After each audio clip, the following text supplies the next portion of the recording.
दिंडोरी शहरातील संस्कृती लॉन्स नवीन market yard शेजारी येथे भारतीय जनता पार्टीतर्फे भव्य विजय संकल्प मेळावा पार पडलाय।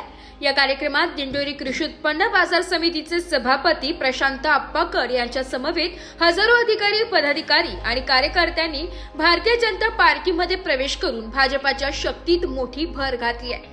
या मेळाव्याला प्रमुख पाहुणे म्हणून जलसंपदा व आपत्ती व्यवस्थापन मंत्री गिरीश भाऊ महाजन, भाजपा महाराष्ट्र प्रदेशाध्यक्ष रवींद्र चव्हाण, माजी आमदार दिंडोरी पेठ विधानसभा रामदासजी चारोस्कर आणि त्यांच्या पत्नी सुनीताताई चारोस्कर, तसेच उपसभापती दिंडोरी कृषी उत्पन्न बाजार समिती योगेशजी बर्डे उपस्थित होते।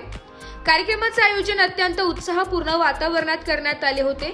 उपस्थित कार्यकर्त्यांनी भाजपाच्या ध्येय धोरणांप्रती निष्ठा व्यक्त केली आहे। नव्याने पक्षप्रवेश केलेल्या कार्यकर्त्यांचे स्वागत करण्यात आले आणि त्यांना पक्षाचा झेंडा प्रदान करण्यात आलाय। मेळाव्याच्या निमित्ताने परिसरात उत्सवी वातावरण निर्माण झाले होते। मोठ्या संख्येने महिला, युवा आणि ज्येष्ठ नागरिकांनी या कार्यक्रमाला हजेरी लावली।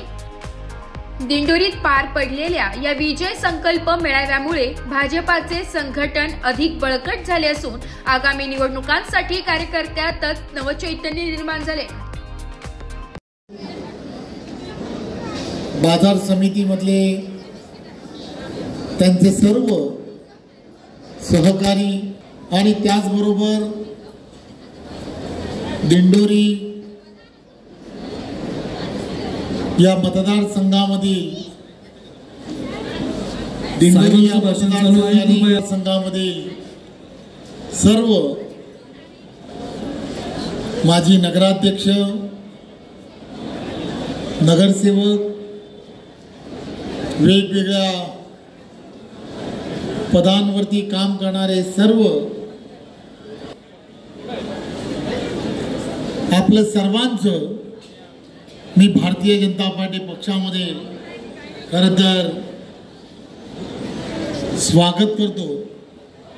देशाचे पंतप्रधान आदरणीय नरेंद्र मोदीजी यांच्या नेतृत्वामध्ये आणि महाराष्ट्राचे लोकप्रिय असे मुख्यमंत्री आदरणीय देवेंद्रजी यांच्या नेतृत्वामध्ये महाराष्ट्र एक वेगळ्या दिशेने जाताना तुम्हाला आम्हाला सर्वांना दिसतोय। ब्युरो रिपोर्ट, नाशिक लोकशाही न्यूज, नाशिक।